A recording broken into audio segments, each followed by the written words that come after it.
everyone, it's Val, and I am getting ready to make dinner. And tonight I am going to be making shepherd's pie, and this is going to be my version of shepherd's pie, and it's probably not anything like your version of shepherd's pie, but I thought I'd share it. And I'm about simple, so this is going to be a simple shepherd's pie that's going to be fairly easy to make. So we're going to start out with this is about 1.5 pounds of ground beef, and I've got it on, getting ready to brown it up.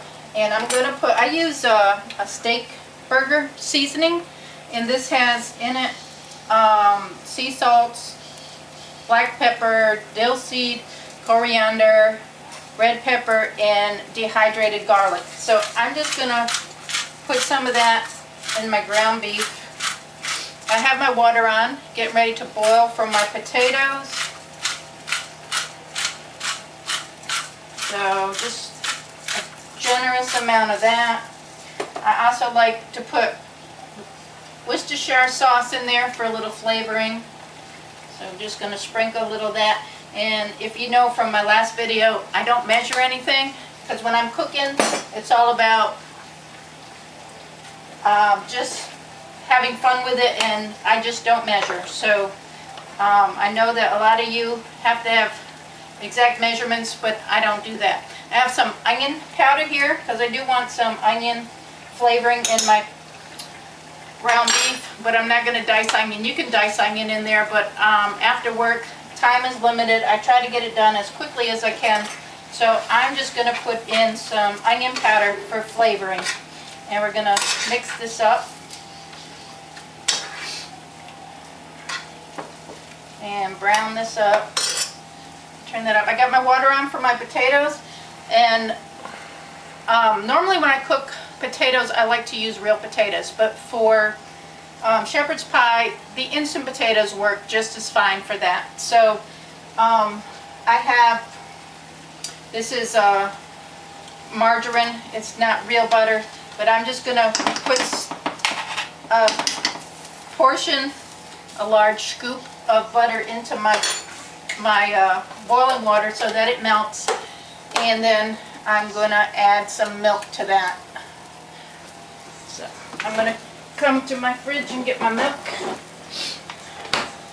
and like I said, I don't measure, so I'm just going to pour some in until it looks good to me, which I think that looks pretty milky. So this is Val's version.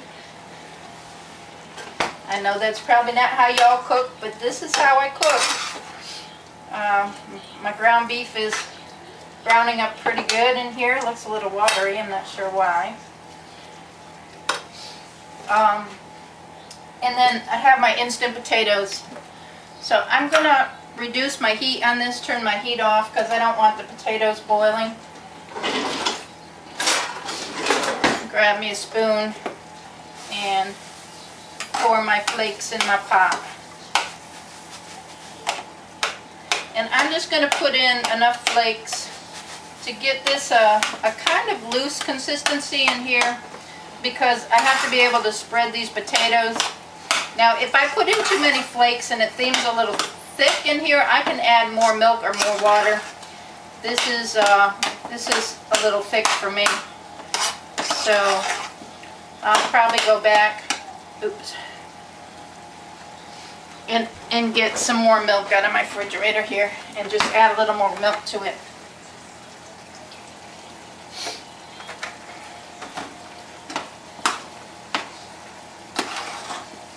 Now my oven is preheating to 350 degrees so that when I get this all made up in the pan, it'll be ready to go in the oven. The oven will be heated. So that's still a little thicker than I'd like it to be. And there, my oven's ready. It's beeping.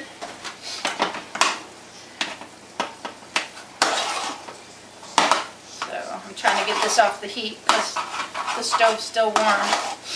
Alright, that's almost there. I might still go just a little bit more on this. And turn my ground beef off. I think that's good in there. Just about good.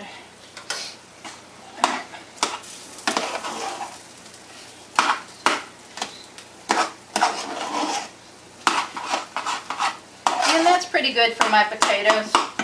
So I get that off the stove. So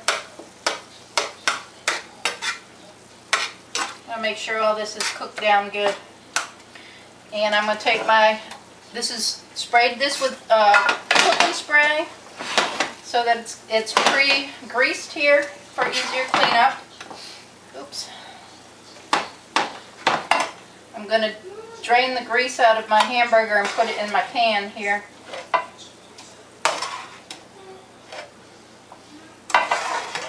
So this is going to be a layer of ground beef.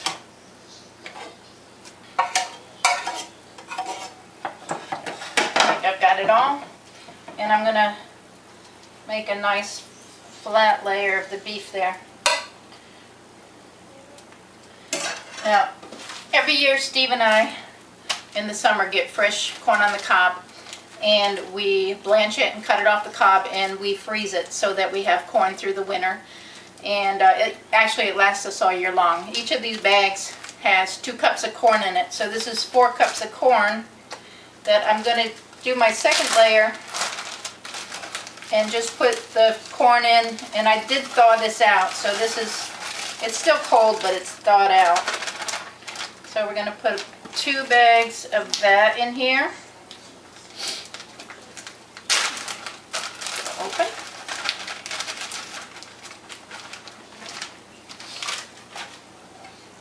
Alright, and then I'm going to flatten that out, make a nice layer of corn.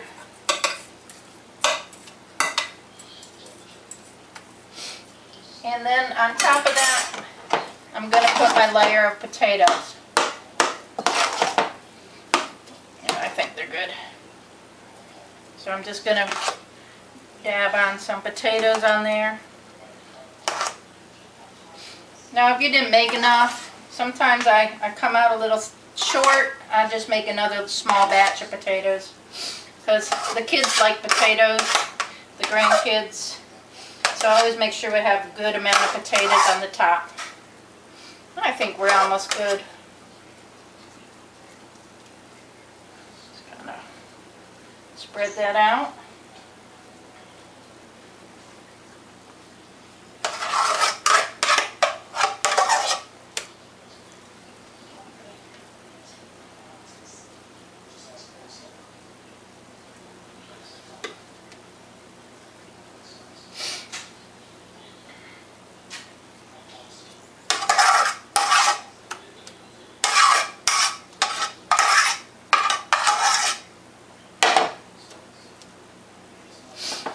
Alright, what do you think? Look pretty good so far? And then I'm going to put, this is paprika. I just like to just sprinkle a little paprika on top for a little color and a little flavoring on the potatoes. And when I get done with that, the oven's ready to go at 350. I'm going to pop it in the oven and let it cook for maybe 20-30 minutes until it's nice and warm and the potatoes are a little browned on top. And I'll come back when it's ready and I'll show you how it came out. Alright, so I think it's about time. It's been about half an hour, so let's check it out and see if it's ready. And it looks good. Got some browning along the edges. I like to just touch it a little bit. It feels warm. So, see if we can get a little bowl here and take some out. You see the steam? See the steam coming off it? It's ready. So, put some in the bowl, and we're ready to eat. We'll fix a little salad to go with it, and that's our dinner for tonight. Thank you for watching. If you want to see more videos, don't forget to subscribe, like, let me know how you liked it, and I will see you soon. Thank you.